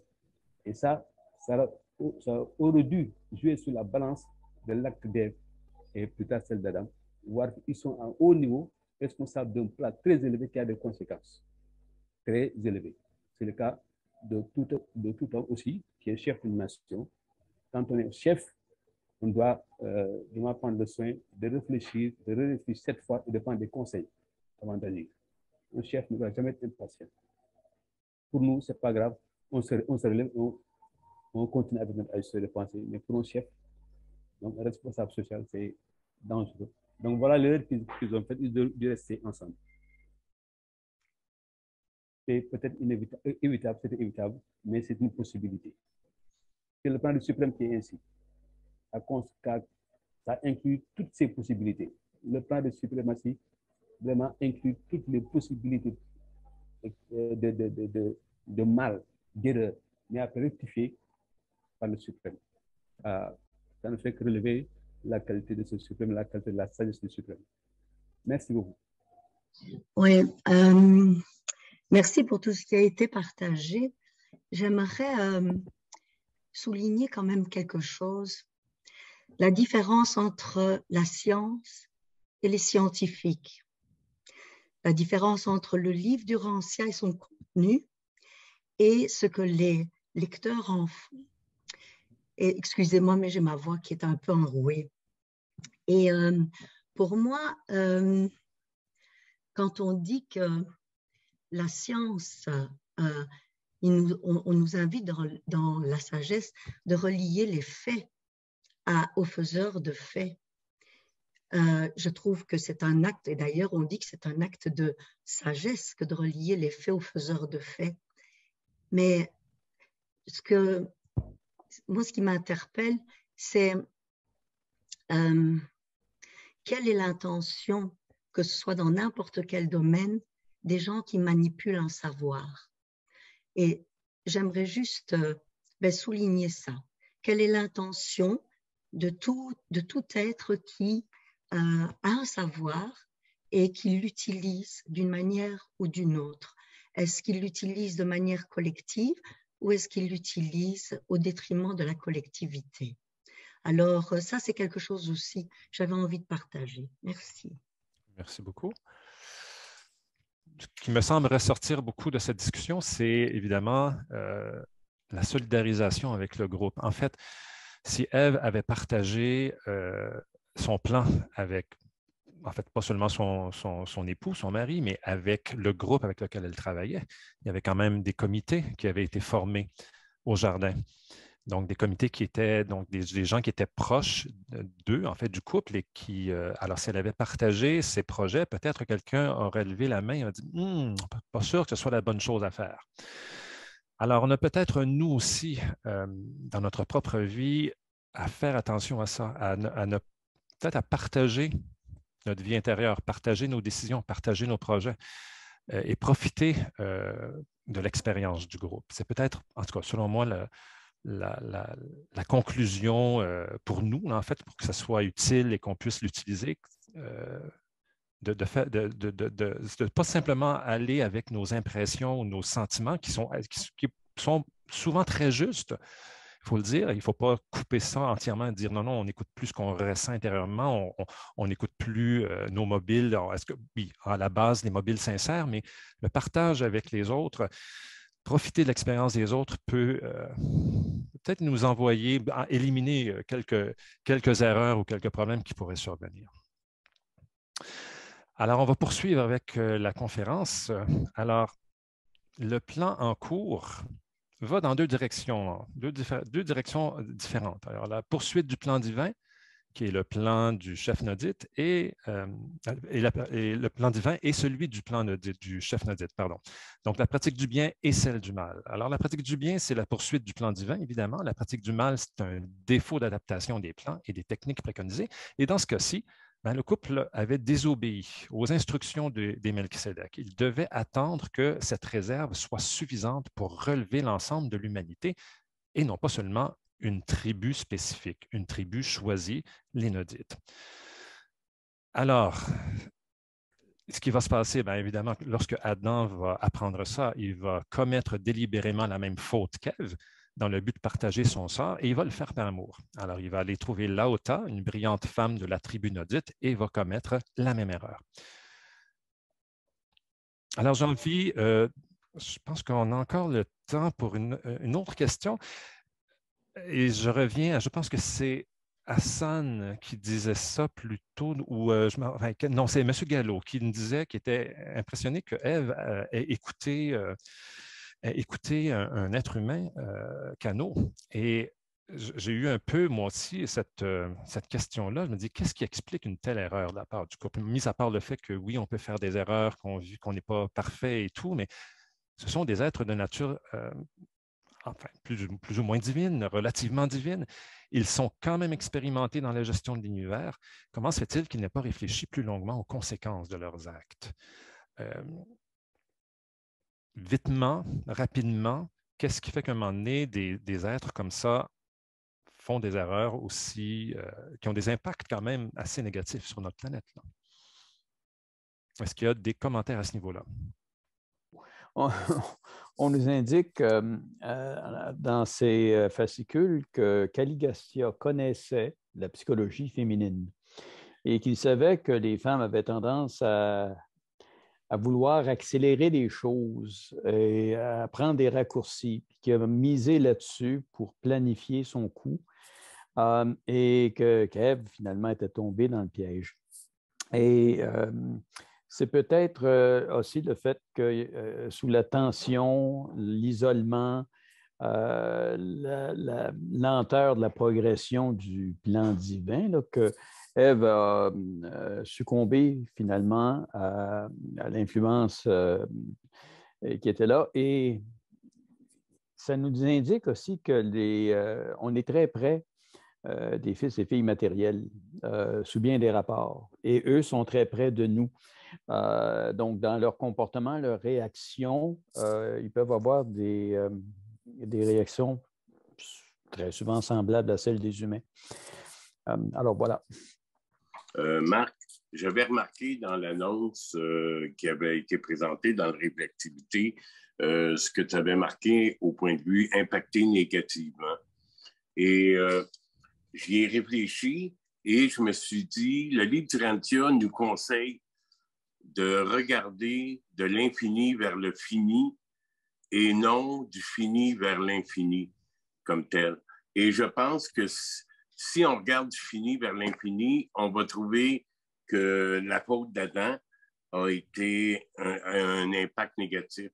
Tandis que si on le regarde à partir de l'infini, du paradis, vers le fini, je trouve que ce qui s'est passé avec Adam et Ève a un impact positif comme tel. Il y a une autre nuance aussi que je veux apporter. S'il était question de changer nos parents adamiques, je refuserais parce que, pareil comme mes parents biologiques, je ne voudrais pas les changer, même s'ils étaient imparfaits. Même chose avec notre Adam et notre Ève planétaire. N'oublions pas qu'après la faute, ils ont resté 400 ans à se lever chaque matin avec le problème d'avoir commis une faute très grave pour toutes les races humaines à venir comme telles. Et ils ont eu le courage de se tenir debout. Ils ont été jugés loyaux envers notre père, Michael de Nébadon, et ils ont eu le courage, 400 ans de temps, à se lever et à faire face à la situation. Il y a une maxime qui dit tomber, c'est humain, mais se relever, c'est divin. Merci, Marc.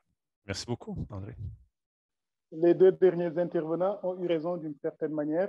Nous regardons les fautes comme étant vraiment avec des conséquences terribles, mais Dieu, lui, il est déjà en train de voir comment relever la créature qui est tombée. Et si elle arrive à se relever, cette créature représentera une opportunité pour le reste du cosmos, eu égard à son expérience vécue. Adam, c'est une faute qu'il a commise, mais quand on sera arrivé au paradis, il sera presque invariablement choisi comme chef dans des groupes de finalitaires, parce que cette expérience qu'il a réussi à surmonter a produit l'inverse, a produit en tout cas les qualités, les surqualités qui le mettent quand même dans une catégorie spéciale. Alors, le seul problème de Dieu dans le cosmos, c'est les personnalités des créatures. Il nous crée avec des personnalités spécifiques, individuelles, uniques, dotées de libre arbitre. Et partant de là, Dieu doit s'attendre à ce que des problèmes surgissent également parce que nous sommes imparfaits. Alors, cette imperfection, comme disait l'autre, il peut vraiment se poser la question comment une femme, comment une adamite comme Ève a pu se laisser guider par un homme. Sur ce rapport-là, la faute revient à Ève, sans conteste, parce que c'est Ève qui dispose quand même d'une sagesse supérieure et c'est elle qui devait dicter et guider les races humaines sur la Terre. C'est son rôle. Ce n'était pas seulement le rôle d'Adam, c'était aussi le rôle d'Ève. Mais beaucoup de facteurs sont entrés en ligne de compte, notamment la nature féminine. Il faut aussi le dire, hein, les femmes sont comme ça. Quand elles veulent quelque chose, elles le veulent et tout de suite, elles sont pressées et ça impacte. Et ça, Kaligastia le savait, c'est dans la nature de la femme telle que créée par les porteurs de vie. Ils le savent. Quand il y a une rébellion qui éclate, les personnalités qu'on voit le plus embrasser ces causes rebelles, c'est souvent les personnalités féminines. C'est pas une mauvaise marque, c'est parce que leur nature est liée à la réalisation pratique. Elles font des choses pratiques, infiniment plus que les hommes. Dans un couple sur Terre, la femme réalise la conception des enfants avec l'apport minimum de l'homme, gère la famille, etc. Elles sont extrêmement pratiques. Nous, ici en Afrique, on voit les femmes qui sont toujours auprès des marabouts, etc., pour trouver des raccourcis pour régler un problème. Ça, dans n'importe quelle société que vous verrez que les femmes sont. Donc, il y avait ce fait préétabli que Kaligastia a su exploiter à fond. Malheureusement, c'est ça. Quand le chef qui est supposé nous aider à avancer nous fait des crocs en jambes, alors là, c'est difficile. Mais cela étant dit, je crois que dans cette planète Urantia qui est si exceptionnelle, tout ce qui a été défini à l'avance a été changé. Rien ne se passe comme ça rue du Terre. Adam et Ève ont rencontré un problème qui était vraiment unique. Il y avait des raisons de se référer au groupe, au conseil, comme il l'a souligné tout à l'heure, monsieur. Le groupe est extrêmement important parce que notre petite personnalité n'a qu'un point de vue dans toutes les affaires de sagesse. Le groupe, au moins, avoir l'humilité de demander conseil, ça, c'est un fait que tous les êtres doivent apprendre. Et d'ailleurs, nous avons là un magnifique groupe. Ce qu'on a appris aujourd'hui, chacun de nous va en profiter personnellement, mais nos âmes également vont en profiter en une synthèse de communion qui nous échappe peut-être, mais le suprême lui-même va en profiter et au profit de l'ensemble de l'humanité. Le groupe, c'est l'autre pied qui permet au cosmos de se développer. Et sur ce, je pense que nous ferions, je félicite Gaëtan, Lynn et tous les membres de l'association de Québec de continuer dans ce sens. Merci beaucoup. Moi, disons, je me pose probablement une question. Je me demandais si Cano ne faisait pas subir une espèce de harcèlement envers Ève, comme on peut en voir aujourd'hui. Tu sais, c'est par rapport, à un moment donné, c'est comme elle fait ça probablement par dépit ou comme Claude disait tantôt, pour prendre une forme de raccourci, subit une forme de pression, puis elle était satisfaite du résultat de l'avancement biologique. Il y a plusieurs questions qu'on peut répondre à ça, mais je pense que moi, c'est un ensemble de tout ça qui a fait qu'à un moment donné, qu'Ève a subi la faute. C'est ça que j'avais à dire. Merci. L'élément que je voulais ajouter par rapport à la faute d'Ève, moi, il y a un autre élément qui m'a aussi beaucoup frappé, c'est que pratiquement instantanément, Michael a pris la décision de s'incarner sur Urantia. Pendant qu'ils étaient en train de quitter le premier jardin pour le second, c'est en route que Adam a été averti que sa faute a été notée, mais que Michael ferait son incarnation finale sur Urantia. Et je rappelle que c'est Michael qui a créé personnellement les Adam. Quand ils ont terminé le cycle de création de toutes les créatures, les Michael créent les Adam planétaires. Donc, ils connaissent très bien cette nature, ce problème, et peut-être que lui a pris une mesure beaucoup plus profonde de cela au point de retarder son effusion et de destiner son effusion finale sur Urantia. Et je pense qu'il a su également sonder le cœur vraiment de Adam et de Ève qui étaient sincères et qui ont commis une faute et qui étaient vraiment désemparés. Et dans ces cas-là, la miséricorde divine intervient au-delà de ce qu'on peut soupçonner. Je pense que derrière la faute, il y a beaucoup de choses qu'on ne voit pas et qui peut-être pesaient très lourd sur les épaules d'Adam et d'Ève. Et moi, je retiens plutôt la décision de Michael qui a vu là une opportunité unique de pouvoir régler des problèmes sur une planète qui, comme je l'ai dit, encore, je le rappelle, n'est pas comme les autres planètes. Une planète où les 6 races de couleurs sont apparues en même temps, dans une même génération, et avant les races de couleurs aussi, on nous le précise. Donc potentiellement, et avec un prince planétaire qui a été lui-même assistant sur une autre planète en tant que porteur de vie et qui a utilisé tout cela pour faire le mal. Donc comment peut-on apprécier l'importance d'une faute commise en tenant compte de tous ces facteurs?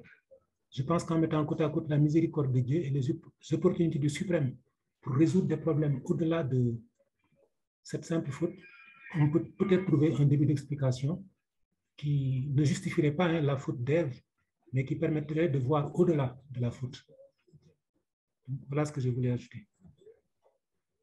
Oui, alors, ça rejoint un peu le commentaire qu'Agnès a fait tantôt, à savoir les motivations ou les mobiles en arrière de nos décisions et actions. Et dans un des chapitres, 75.3 à la toute fin, on dit que Ève était très enthousiasmée par le projet et elle voulut ajouter son petit projet de salut du monde au plan divin plus vaste. Son intention était probablement bonne, mais sans doute qu'elle a pensé plus à court terme qu'au collectif. Voilà. Merci, Jean. J'ajouterais peut-être un commentaire, Marc, oui, à tout ce qui a été dit concernant Ève. Et moi aussi, je me posais la question qu'ils avaient été, les deux, Adam et Ève, avaient été bien formés. Et je me demandais comment se fait-il qu'ils ont pu faillir à leur mission quand ils avaient eu toute cette formation-là. Et je me suis rappelé qu'eux, ils étaient aussi des êtres évolutionnaires, même s'ils sont très avancés, ils ont quand même des caractéristiques qui nous rejoignent. Et je me souviens, mon premier voyage dans un pays sous-développé, le choc culturel que j'ai subi. Et des fois, ça nous aide à comprendre que quand on arrive dans un endroit qu'on ne connaît pas et qu'on a des anticipations, ça ne se passe pas toujours comme qu'on pense. Alors, j'imagine Adam et Ève qui partent d'une planète extrêmement avancée, où il n'y a aucune maladie, tout va bien, tout est ordonné, et qu'ils arrivent sur une planète qui est dans le complet désordre, mais qui est arriérée et qu'ils doivent composer avec ça pendant des millénaires. Alors, j'imagine que ça doit être assez décourageant. Un peu comme nous, dans la société Urantia, qu'on est là et on dit, ben voyons donc, ça avance pas vite, les affaires, tu sais. Puis nous, on fait les mêmes erreurs que dans Ève on fait, c'est-à-dire qu'on veut toujours aller plus vite, aller plus vite. Et combien d'entre nous, on a voulu faire connaître la vérité en donnant le livre à du monde sans penser à l'égard de ce qu'ils voulaient ou ce qu'ils connaissaient. Et on s'est aperçu que beaucoup de ces gens-là n'avaient rien à faire avec le livre du Urantia, au contraire. Et qu'on a continué malgré tout à faire la même chose, souvent, avant de réaliser par sagesse que ce n'était pas la bonne façon de faire. Alors, c'est difficile à ce moment-ci de condamner Ève pour ce qu'elle a fait. Il faut aussi imaginer que Kalgassia, c'était un être extrêmement brillant, et avec Lucifer. Alors, s'il a été capable de convaincre Ève à travers un autre, parce qu'il a utilisé Canot pour influencer Ève, mais il y a eu aussi des entretiens avec Ève. Alors, nous qui sommes de simples humains, il faut faire aussi attention, parce qu'il est encore là, Kalgassia. Il peut influencer nos actions sans qu'on s'en rende compte. Pas qu'il peut nous posséder comme qu'il le faisait avant, mais si on est un peu orgueilleux, là, il peut peut-être utiliser cet orgueil-là pour influencer nos décisions. Alors, il ne faut pas sous-estimer ce que ces êtres-là peuvent faire, ces êtres iniques peuvent faire, qui sont encore ici sur la planète. Alors, c'est tout. D'accord. Alors, on a de grands défenseurs de Ève et d'Adam dans le groupe, ça c'est clair. Et vous savez, l'idée, ce n'est pas de porter des accusations. On n'est pas dans l'accusation, on essaie de comprendre qu'est-ce qui fait qu'un couple qui est expérimenté, qui a été quand même formé, arrive à une décision comme celle-là. C'était quand même assez simple. Hein? Je veux dire, vous attendez que la réserve de 1 million soit faite et puis ensuite, vous rehaussez les races. Hein? Alors, ça ne me semble pas compliqué. Alors, c'est pour ça que je suis un petit peu étonné de l'erreur, mais effectivement, il y a beaucoup de choses qu'on ne connaît pas de la situation et aussi, un peu comme Gaëtan l'a dit, là, ils viennent d'un endroit où les sociétés sont très, très, très avancées et tout ça. Ils arrivent ici, on est complètement à l'opposé du spectre. Alors, je comprends tout ça, mais l'idée, c'est vraiment de comprendre et d'essayer de voir qu'est-ce qui est applicable pour nous. Dans le fait que deux personnes expérimentées aient fait une erreur comme ça, ils n'aient pas réfléchi, qu'est-ce qu'ils auraient...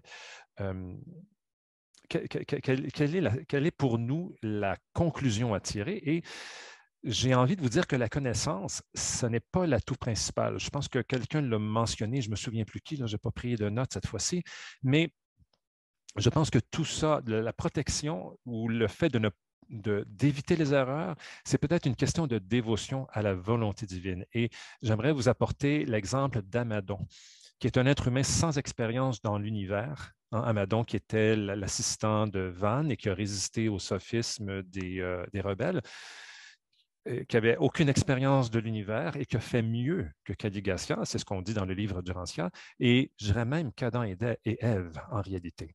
Alors, un simple être humain, sans aucune expérience, parce qu'il était complètement dévoué à la volonté divine, a réussi à passer à côté des pièges.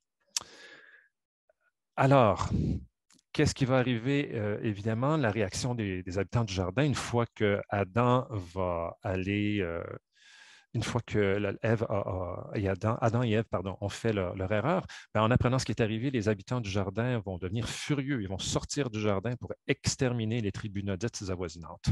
Lorsque les tribus nodites du nord l'apprendront, celles qui sont plus au nord, elles vont mobiliser une immense armée qui va marcher sur le jardin. Et une guerre acharnée entre nodites et adamites va débuter.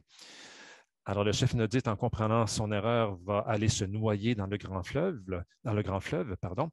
et évidemment, il y aura les impacts négatifs vont être vécus par tous, par le couple édénique, par leur progéniture, mais aussi par la planète. Alors, ça va être le départ des Adamites vers un autre lieu pour éviter la guerre. Les Adam n'aimaient pas la guerre.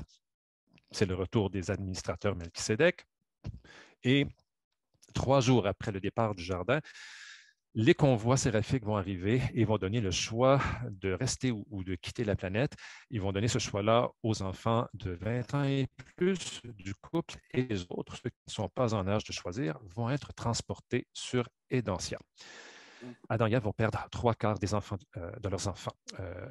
Alors voilà, ça termine l'exposé d'aujourd'hui.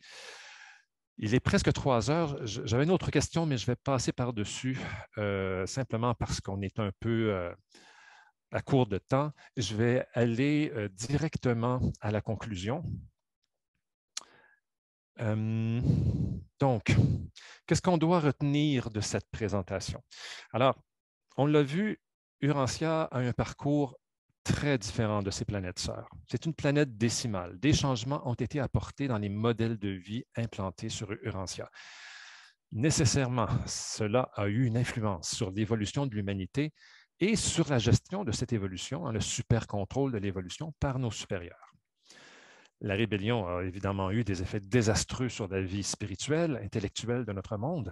Alors, la confusion sur la liberté personnelle sans restriction, je pense, à mon humble avis, fait encore ravage dans notre société moderne. On nous a enseigné les mauvaises choses. L'échec du jardin, mais avec toute la bonne volonté de nos élévateurs biologiques pour accélérer l'évolution de notre monde, l'échec du jardin d'Éden est venu ajouter une difficulté de plus, celle de ne pas avoir reçu suffisamment de sang violet pour rehausser physiquement, intellectuellement et spirituellement les races de notre monde. Je vais retenir aussi que les mobiles honnêtes ne sont pas suffisants pour évaluer ce qui est bien et ce qui est mal dans notre vie. Je pense que le partage de nos idées avec les autres, avec notre groupe, avec nos amis, est sûrement une façon de minimiser l'étroitesse de notre vision. Alors, Ève s'est désolidarisée. Être entièrement consacré à la volonté divine, je pense que c'est une bonne technique pour éviter de tomber dans les pièges. Amadon en est la preuve. Est-ce que vous m'entendez toujours? Je viens de voir un message comme quoi ma connexion est... Oui, c'est bien, c'est revenu. C'est revenu, OK. Pour ceux qui connaissent un petit peu le fascicule 48, l'impatience est un poison pour l'esprit. Hein, ça fait partie des éléments de Motin Morontiel qu'on étudie, je pense, si je me souviens bien, là, de Mémoire d'homme, sur le premier monde des maisons, ou enfin sur un des mondes des maisons. Et ça ne peut pas être mieux choisi pour dire que les raccourcis dans l'évolution ne sont jamais la solution. Alors, le chef nodite, partenaire d'Ève dans le plan pour améliorer rapidement le statut du monde, voulait voir des résultats de son vivant. Alors, vouloir à tout prix recevoir les fruits de nos efforts durant notre courte vie, ça peut nous faire oublier la vision plus large du plan divin.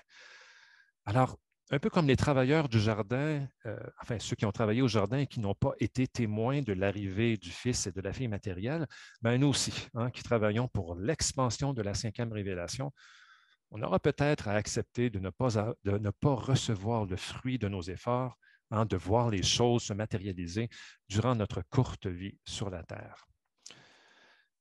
Toute cette situation peut nous sembler très noire et peut-être même un peu déprimante, mais il y a des opportunités qui ont émergé de tout ce pandémonium. Hein. Je pense que vous en avez mentionné quelques-uns durant les discussions.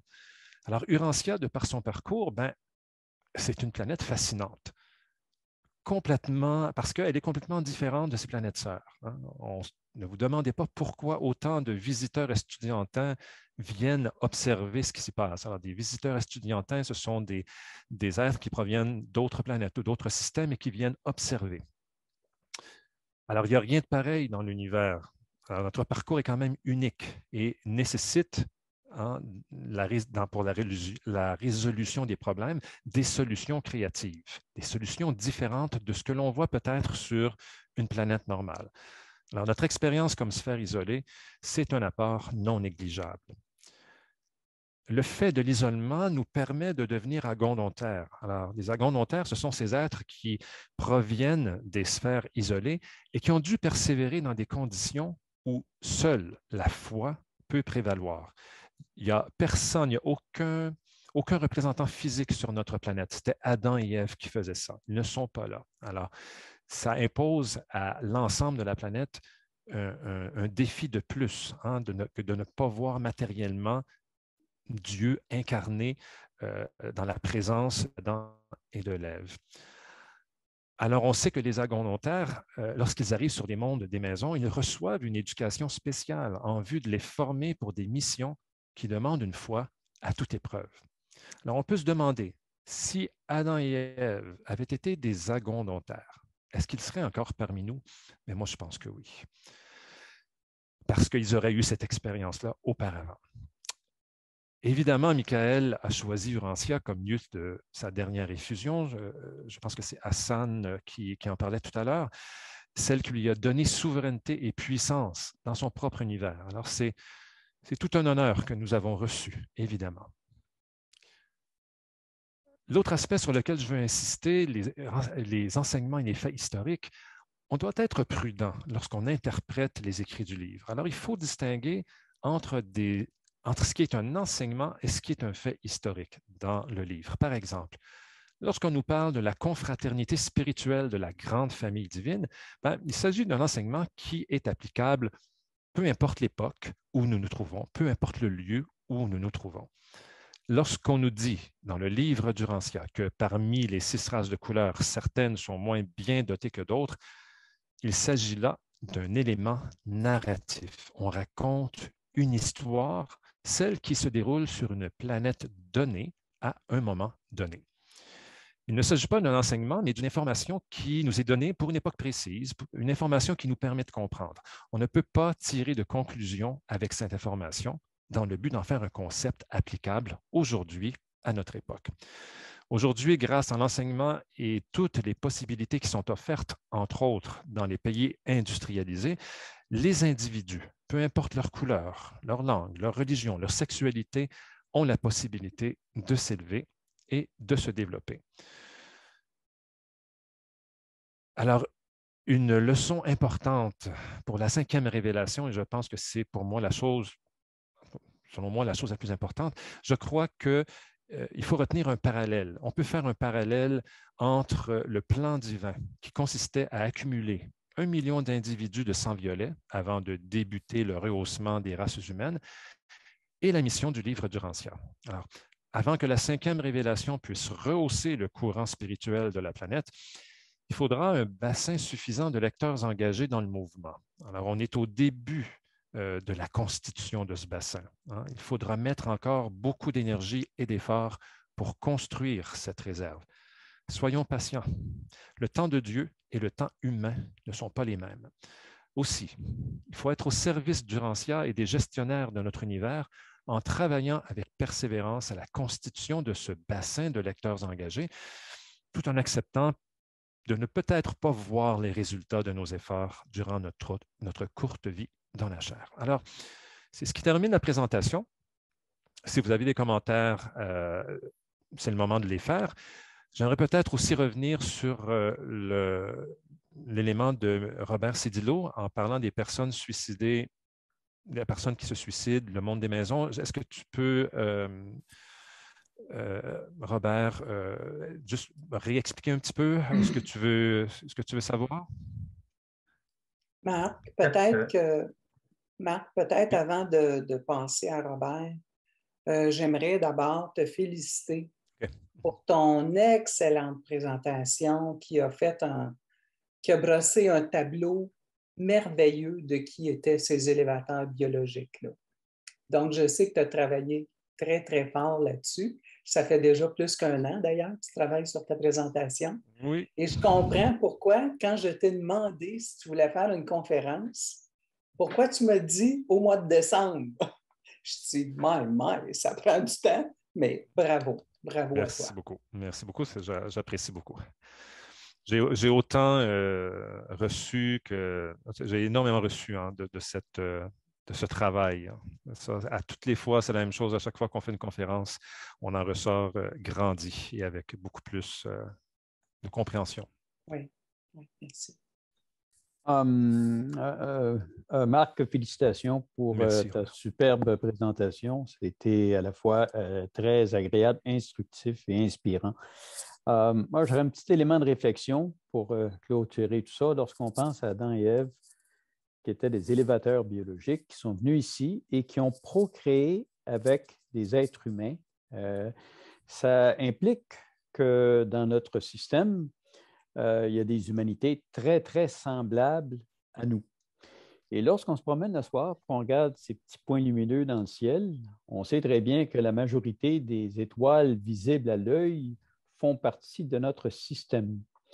Et juste une petite pensée, lorsqu'on les regarde, ces petits points lumineux, il y a autour de ces petits points lumineux-là des êtres humains qui vivent très semblables à nous, physiquement, là, très, très semblables à nous. Alors, il y a des familles, il y a des sociétés, il y a des gouvernements, il y a tout ça, et on fait partie de ça. Donc, lorsqu'on regarde le ciel de temps à autre, c'est une petite pensée que je trouve très agréable, que je voulais partager avec vous à la fin de cette présentation. Merci. Merci Conrad. Est-ce que vous voyez une différence qu'il y a entre rehausseur biologique et élévateur biologique? Je n'ai pas saisi la nuance. Merci beaucoup pour ton exposé. C'est surtout ta conclusion que j'ai beaucoup appréciée et que j'appuie. Adam et Ève font un travail, mais c'est Dieu qui le complète. C'est pareil pour chacun de nous. Même dans notre propre personne individuelle, quand nous faisons nos actes spirituels dans la journée, adoration, prière, service, la nuit, Dieu fait la contrepartie et nous la reverse. Il en est de même pour l'humanité et il en est de même pour tous les plans de Dieu. On nous a dit que si Adam et Ève avaient été un tout petit peu plus patients, beaucoup de choses se mettaient en ordre et auraient permis à leur plan de se dérouler plus facilement. Beaucoup de choses-là, c'est le travail de Dieu le suprême. Il ne faut jamais qu'on l'oublie. Dans cette mission que nous avons et que vous avez si bien souligné, Marc, la masse critique d'être éveillée par cette 5e révélation avant que des choses se mettent en place, Dieu le suprême également est en train de faire sa partie. Mais tout doit d'abord commencer par les créatures. Il faut que les hommes eux-mêmes s'investissent dans le désir, dans le travail de vouloir de ce Dieu-là et aillent jusqu'à un certain point. Je suis sûr que si l'humanité atteint un certain point, comme on dit souvent, ce travail est fait pour l'humanité future, on n'en verra vraiment pas du tout les résultats, il ne faut même pas espérer. Mais en ce moment, bien des changements peuvent apparaître et l'humanité pourra être tirée de cette gadoue-là dans laquelle nous sommes plongés depuis si longtemps. Donc, gardez toujours la confiance au travail imperceptible de Dieu le suprême et être également perméable aux avis et conseils d'un groupe. L'homme n'est pas seulement un fait isolé, il est toujours issu d'un groupe social, familial, etc., etc. Et c'est par groupe que nous irons également vers le paradis. Merci et excusez-moi d'avoir été un peu long. Quant à l'autre avis, l'autre question sur le suicidé, je crois que ça, il faut le laisser à Dieu. Seul Dieu connaît réellement ce qu'une personne a dans son cœur par rapport à lui. Et il faut toujours savoir que Dieu a toujours, met toujours en avant l'amour et la miséricorde. Je n'ai aucun doute que Dieu saura tenir compte des motifs et lui accorder ce qu'il a déjà commencé à faire sur terre, son travail spirituel. Merci. Merci Marc pour ce superbe travail et pour cette lumineuse conclusion à laquelle j'adhère totalement. Ce parallèle qui peut nous aider, nous les prosélytes du livre, ce parallèle intéressant entre le plan adamique qui ne devait démarrer qu'après 1 million de descendants, qui n'était efficace qu'à partir d'1 million de descendants, et ce parallèle avec nous, les nouveaux lecteurs du livre, et de savoir jauger à partir de combien de disciples sera-t-il opportun de diffuser. Le seul problème que je vois, c'est que tout ça ne dépend pas de nous et que jusqu'à présent, nous vivons tranquilles et dans l'ombre et dans le calme. Mais si demain, les médias s'emparent de ce sujet, on ne maîtrisera plus rien. Voilà, c'est ce que je voulais un peu dire. Absolument d'accord. Je suis absolument d'accord avec vous, Robert.